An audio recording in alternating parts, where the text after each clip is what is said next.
Movie के start में हमें एक लड़की दिखाई जाती है जिसमें बहुत ज़्यादा पावर्स होती हैं।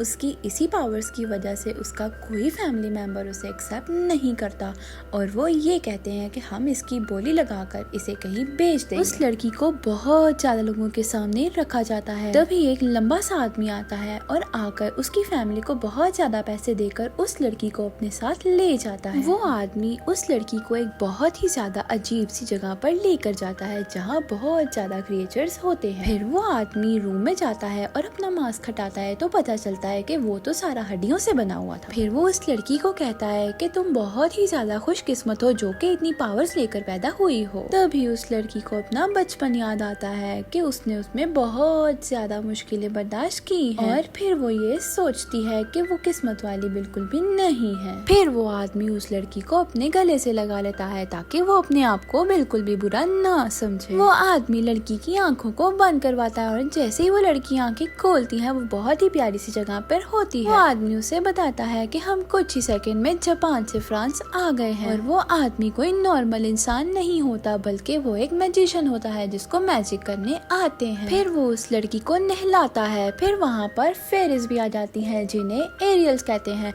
और फिर वो उसे बहुत ज्यादा खाना भी खिलाता है। एक लेडी जिसका नाम सिल्वर है वो इस घर की केयर टेकर होती है। लड़की को बहुत अरसे के बाद ऐसा ट्रीटमेंट मिल रहा होता है। मैजिशियन का नाम अलायंस होता है और वो लड़की को कहता है कि तुम्हें यहाँ पर ट्रेनिंग दी जाएगी ताकि तुम भी एक मैजिशियन बन सको। अलायंस उसे बताता है कि वो बहुत ही रेयर ब्रीड से है जिसका नाम सेलेबैक है। वो बताता है कि सिर्फ सेलेबैक ही एरियल्स को देख सकते हैं और बहुत अच्छे मैजिशियन भी बनते हैं। उसके बाद वो उस लड़की को अपनी फैमिली का मेंबर बनने के लिए कहता है और साथ में उसे एक बहुत रेयर लॉकेट भी देता है। लेकिन उस लड़की को फैमिली का वर्ड ही बहुत ज्यादा बुरा लग रहा होता है। उस रात लड़की को बहुत ही मजे की नींद आती है मगर रात को कुछ एरियल्स आकर उस लड़की को उठा देते हैं और जंगल में अपने साथ जाने का कहते हैं। एरियल्स उस लड़की को अपने साथ उनकी दुनिया में जाने को कहते हैं मगर वो लड़की नहीं जाना चाहती। उतने में अलायंस आता है और उस लड़की को अपने साथ ले जाता है। अलायंस चॉइस से कहता है कि वो उसे बहुत खुश रखे। चॉइस सोती है तो वो फिर 2 दिन के बाद उठती है। फिर अलायंस उसको शॉपिंग पर लेकर जाता है। अलायंस अपना चेहरा भी नॉर्मल इंसान की तरह कर लेता है ताकि कोई उसे पहचान ना पाए। फिर अलायंस चॉइस को एक लाइब्रेरी में लेकर जाता है जहाँ पे एक वर्कशॉप हिडन होती है। लाइब्रेरी में चॉइस जेनी से मिलती है जो वर्कशॉप में अलायंस के लिए काम करती है। जेनी को नहीं पता होता कि चॉइस एक सेलेबैक है। जेनी चॉइस को एक क्रिस्टल देती है और उसे किसी में बदलने को कहती है। चॉइस उसे खूबसूरत गार्डन में बदल देती है। ये देखकर जेनी बहुत ही ज्यादा हैरान होती है। अलायंस जेनी से चॉइस के लिए कुछ ऐसे इक्विपमेंट्स मांगता है जिससे वो अपनी पावर्स को कंट्रोल कर सके। इक्विपमेंट्स लेकर वो लोग घर आते हैं तो देखते हैं एक आदमी जिसका नाम साइमन होता है वो अलायंस से मिलने के लिए वहाँ आया होता है। सीन शिफ्ट होते हैं और अलायंस चॉइस को ड्रैगन दिखाने के लिए एक जगह लेकर जाता है तो वहाँ एक व्हाइट ड्रैगन आकर चॉइस को उठाकर ले जाता है। चॉइस देखती है कि उस ड्रैगन को कोई गोल्डन बालों वाला कंट्रोल कर रहा होता है और वो उसे ड्रैगन की प्लेस पर ले जाता है और पानी में फेंक देता है।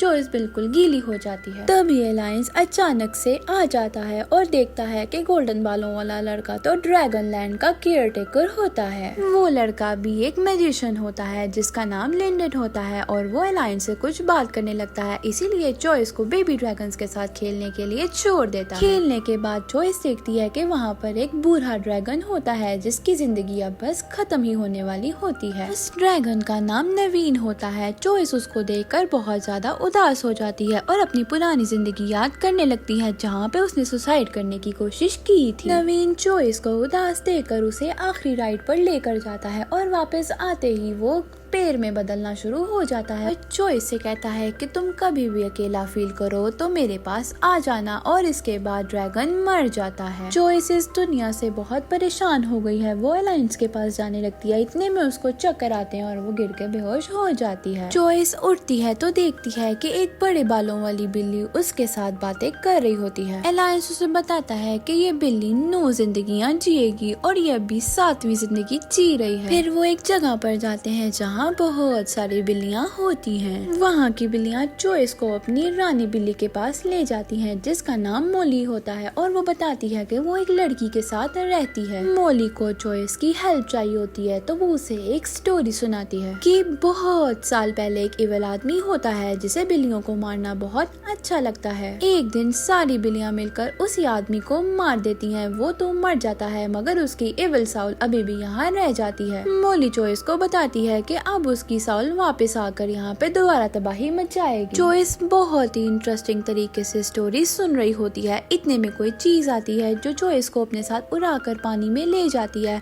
और हमें पता चलता है कि ये उसी इविल साउल की वाइफ होती है, जो उसे बताती है कि वो अपने हस्बैंड से बहुत ज्यादा प्यार करती है। चॉइस उन दोनों की साउल को खत्म कर दे ताकि वो अपनी जिंदगी आसानी से गुजार सके। अलायंस चॉइस को पानी से निकालता है और उसे हुक्म देता है कि वो इस बुरी साउल को खत्म कर दे। रात में चॉइस तैयार होती है और लैंप लेकर इविल साउल की तरफ निकल जाती है। चॉइस मैजिक करने लगती ही है कि वहाँ पर दो आदमी रैंस और एलिस आ जाते हैं, और वो साइंटिफिक तरीके से मैजिक करते हैं। आकर वो चॉइस को बताते हैं कि तुम अनकरीब मरने वाली हो। वो दोनों चॉइस को उठाकर ले जाते हैं और उसका नेकलेस भी उतार देते हैं कि शायद इसमें कोई ट्रैकर ना हो। चॉइस वहाँ पर परेशान हो जाती है और वहाँ से भागने लगती है कि उतने में वहाँ पर अलायंस आ जाता है। अलायंस चॉइस को कहता है कि तुम इविल साउल को मारने वाला मैजिक खत्म ना करो और उसे जारी रखो। उतने में मोली आकर चॉइस की हेल्प करने लगती है और अलायंस उन दोनों लड़कों को संभाल रहा होता है। चॉइस मैथ्यू यानी कि इविल साउल की मेमोरी में जाती है और वो उसकी मेमोरी में देखती है कि एक लेडी उस मैथ्यू को बता रही होती है कि तुम्हारी वाइफ के पास ज्यादा टाइम नहीं बचा और उसे बचाने के लिए एक एंटीडोट की जरूरत है, जो कि तुम्हें बिल्लियों को मारकर मिलेगा। जिसको बनाने के लिए मैथ्यू सारे टाउन की कैट्स को मारना शुरू कर देता है। एक दिन मैथ्यू की वाइफ मीना वहाँ पर पहुँच जाती है, जहाँ पर वो कैट्स को मार रहा होता है। मैथ्यू वहाँ पर जबरदस्ती अपनी वाइफ को वो एंटीडोट पिला देता है, जिसे पीते ही उसकी वाइफ पिघल जाती है और वो लेडी मैथ्यू को बताती है कि दवाई थोड़ी गलत बन गई थी। वो लेडी कहती है कि हम इसको ठीक कर सकते हैं। मैथ्यू अपनी वाइफ की पालतू बिल्ली को मारने जा रहा होता है कि वो बिल्ली उसके गले पे काट देती है। इसी तरह सारी बिल्लियां आकर मैथ्यू पर हमला करके उसे मार देती हैं। प्रेजेंट में मीना चॉइस को कहती है कि वो इसे अब मिटा दे। इस काम के लिए मोली अपनी जान देने के लिए तैयार होती है, पर चॉइस एरियल्स के मैजिक की मदद लेती है ताकि वो इविल साउल को शांत कर सके। उन दोनों लड़कों को लगता है कि चॉइस कभी भी इविल साउल को खत्म नहीं कर सकती, मगर अलायंस को चॉइस पर बहुत ही ज्यादा भरोसा होता है। चॉइस अपने मैजिक में कामयाब हो जाती है और वो थक जाती है। अलायंस चॉइस को अपने साथ घर वापस लेकर जा रहा होता है कि रास्ते में चॉइस अलायंस से पूछती है कि वो कब मरेगी। अलायंस उसे बताता है कि 3 साल में, और वो ये भी कहता है कि वो इसकी लंबी उम्र करने के लिए कोई ना कोई चीज ढूंढ लेगा, क्योंकि अलायंस को चॉइस के साथ बहुत लंबी जिंदगी गुजारनी है। अलायंस कहता है कि ना तो मैं कोई इंसान हूँ ना मैं जानवर, लेकिन मैंने बहुत ज्यादा लोगों को देखा है और मैं आज तक इंसानों को नहीं समझ सका। लेकिन जब से उसने चॉइस को देखा है, उसे लगा कि चॉइस को अकेला नहीं छोड़ना चाहिए, क्योंकि चॉइस का कोई भी ख्याल करने वाला नहीं है। जब अलायंस ये बातें कर रहा होता है तो चॉइस सिर्फ और सिर्फ अलायंस की आंखों में देख रही होती है, क्योंकि उसे उसकी आंखों में एक सच्चाई नजर आ रही होती है। फिर चॉइस अलायन का फेस पकड़ कर कहती है कि तुम मुझे कभी भी अकेला मत छोड़ना। इतना सारा मैजिक करने की वजह से चॉइस 2 हफ्ते लंबे अरसे की नींद सो जाती है। अलायंस उसे माउंटेन्स पर ले जाता है ताकि वो जल्दी रिकवर हो जाए। वहाँ पर साइमन भी चॉइस को देखने आता है और एरियल्स की क्वीन अपने हस्बैंड के साथ भी चॉइस को देखने आती है। उतने में चॉइस उठ जाती है और जाके एरियल के गले लग जाती है। क्वीन उन दोनों का रिश्ता देखकर बहुत ज्यादा खुश होती है और चॉइस को गुड ब्लेसिंग्स देकर वहाँ से चली जाती है। हमें पता चलता है कि अलायंस चॉइस से अपना एक बुरा पास छुपा रहा होता है। सीन्स शिफ्ट होते हैं और अलायंस चॉइस को मैजिक सिखा रहा होता है ताकि वो अपने आप को खुद ही मुसीबतों से बचा सके। अलायंस ने अपने पास में बहुत ही बुरे काम किए होते हैं और उन्हें अब चर्च की हेल्प करनी होती है, इसीलिए वो चॉइस को एक रिंग देता है जो चॉइस को मैजिक कंट्रोल करने में हेल्प करेगी। दोनों को को एक वॉच डॉग की इन्वेस्टिगेशन करनी होती है। वो चर्च में जाते हैं तो पता चलता है कि एक आदमी की वहाँ पर मौत हो गई है जिसको किसी ने नोच नोच कर मारा है।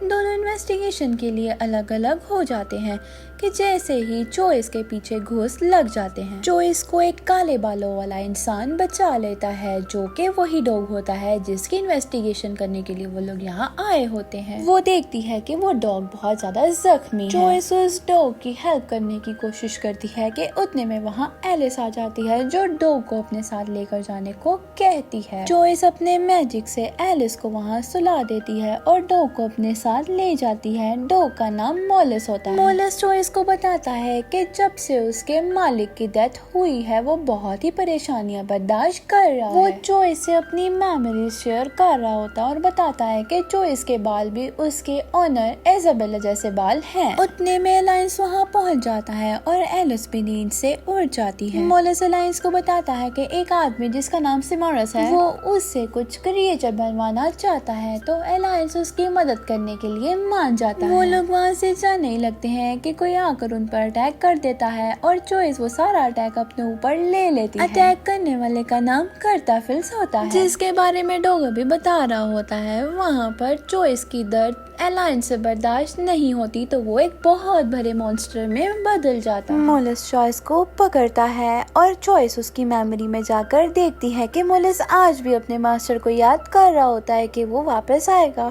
और वो जोइस को भी खोना नहीं चाहता। उतने में जोइस होश में आ जाती है। वहाँ पर एलायंस कर्ताफिल को मारने लगता है तो जोइस उसे रोक लेती है। वहाँ पे रैनफोर्ड आता है और कर्ताफिल को शूट कर देता है लेकिन वो फिर से रीजनरेट हो जाता है। जोइस से ये सब बर्दाश्त नहीं हो रहा था और उसके मैजिक की पावर्स बढ़ती जा रही थी और वो ज्यादा पावरफुल होती जा रही थी। इतने में एरियल्स आ जाते हैं और जोइस की पावर को कंट्रोल कर लेते हैं। मोलिस अपनी ख्वाहिश का इजहार करता है कि वो जोइस को अपना मास्टर बनाना चाहता है। उतने में वहाँ पर फेरी आकर कहती है कि मास्टर के मरते ही मोलिस भी मर जाएगा। ये सुन के पहले तो जोइस मना करती है मगर बाद में वो मान जाती है क्योंकि उसको अब और अकेला नहीं रहना था। वो दोनों स्पिरिचुअल प्रॉमिस करते हैं और फिर जोइस मोलिस का नाम बदलकर रुथ रख देती है। सीन शिफ्ट होते हैं और हमें दिखाया जाता है कि 2 हफ्ते का टाइम गुजर जाता है और एलायंस ने अपने आप को एक रूम में बंद किया होता है। जोइस रात को चुपके से एलायंस के रूम में जाती है और एलायंस उसे बताता है कि उसकी बॉडी ह्यूमन फॉर्म खो चुकी है और वो जोइस को रात में उसके साथ रहने को कहता है। सुबह जब जोइस उठती है तो देखती है कि एलायंस बेड पर नहीं होता। जोइस और रुथ एलायंस को ढूंढने के लिए जाते हैं कि रुथ को एलायंस मिल जाता है और वो जोइस को उसके पास लेकर आता है। तो जोइस एलायंस से पूछती है कि वो इतनी तकलीफ क्यों काट रहा है।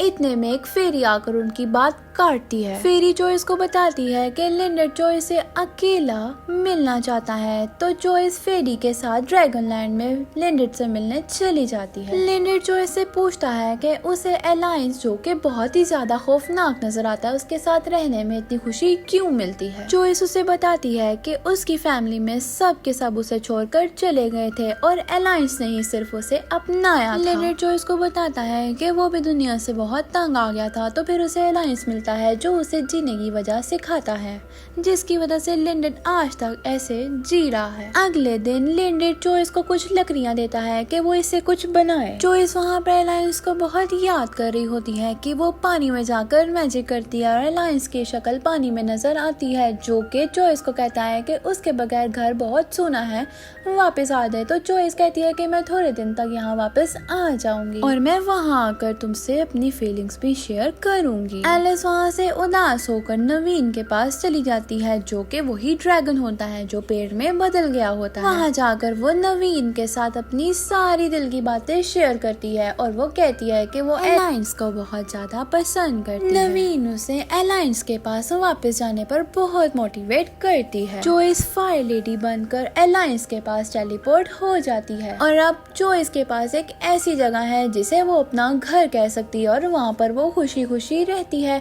और यहाँ पे हमारी इस मूवी का एंड होता है। Thanks for watching.